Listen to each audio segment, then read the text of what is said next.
sommes au milieu des années 1930. Le monde traverse des bouleversements. Mais en Europe de l'Est, le monde de la Torah est encore florissant. Un esprit d'étude profonde souffle dans les petites maisons d'études des bourgades jusqu'aux grandes villes.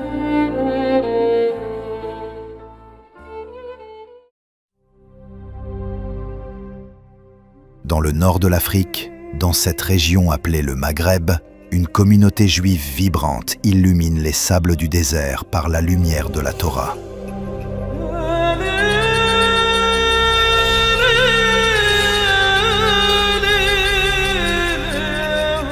Ces anciennes communautés ont vu naître de grands maîtres de la Torah et ont préservé la tradition d'Israël à travers les générations.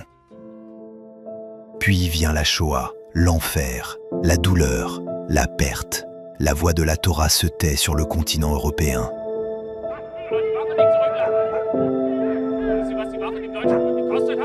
Mais du deuil, des larmes et des cendres du cataclysme, au cœur de la désolation, quand l'Europe n'était plus qu'un champ de ruines humaines, les premières graines d'un avenir nouveau et de valeurs éternelles furent semées.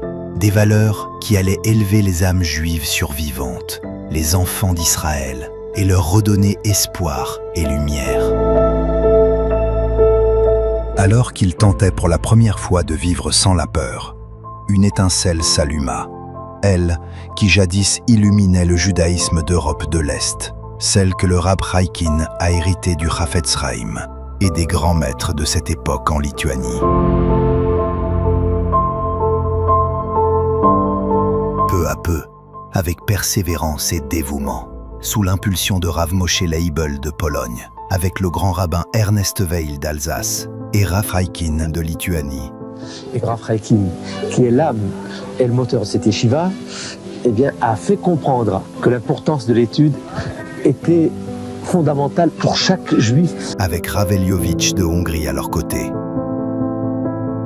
Soutenu par le dévouement sans limite de Rav Gershon Kahen. Aix-les-Bains est devenu aujourd'hui un centre de Torah essentiel qui continue à rayonner intensément dans toutes les directions et qui contribue dans ce monde de Torah.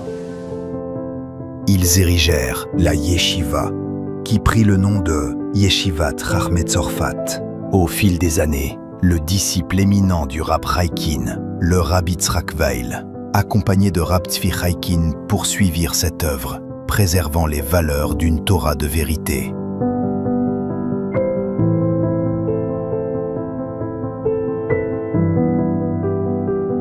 C'est la flamme de vérité du Emet qui éclairera des générations d'élèves venus des 4 coins du monde.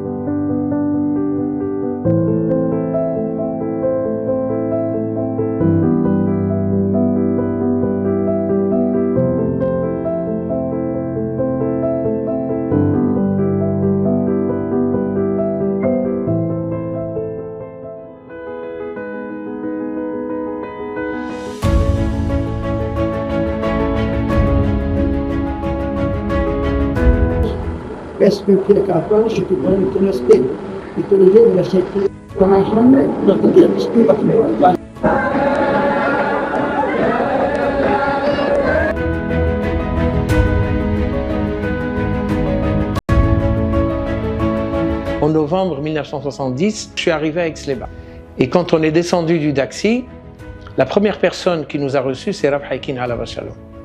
Avec un visage rayonnant et une chaleur extraordinaire, il vient vérifier qui c'est qui arrivons après 3 jours de bateau, de train, de voyage entre Meknes et Aix-les-Bains. Donc, le lien avec Aix-les-Bains, c'est pas à un moment donné, tiens, je vais envoyer un fils à Aix-les-Bains. Aix-les-Bains, c'est on se lève le matin avec, on boit le café avec, on dort avec, on va travailler avec, on vit avec. Le fait de rentrer dans la yeshiva, le fait de rentrer dans le Beth Midrash, ça a toujours été assez impressionnant et ça l'est toujours, j'ai été il n'y a pas longtemps aussi, c'est qu'on rentre dans un endroit rempli d'histoire en fait. Et comme je dis à mon fils qui aujourd'hui est actuellement à la yeshiva, même si des fois on ne perçoit pas la grandeur de la yeshiva d'Aix-les-Bains, une fois qu'on la quitte, on commence à comprendre ce qu'on a raté. Le fait que mon père et mon grand-père ils sont partis à la Yeshiva d'Aix-les-Bains, pour moi j'éprouvais un honneur d'y aller. Ça me donnait envie et j'ai envie d'y aller. Pour moi c'est une tradition qu'on doit perdurer de génération en génération, de père en fils, d'y aller là-bas.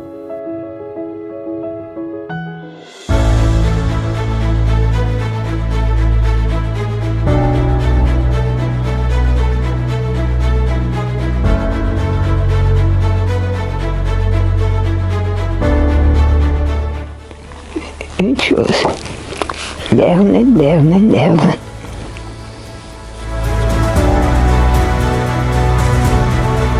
Chers amis, c'est le moment maintenant pour chacun de nous de se remettre en question. Est-ce que je suis dans le bon Béret?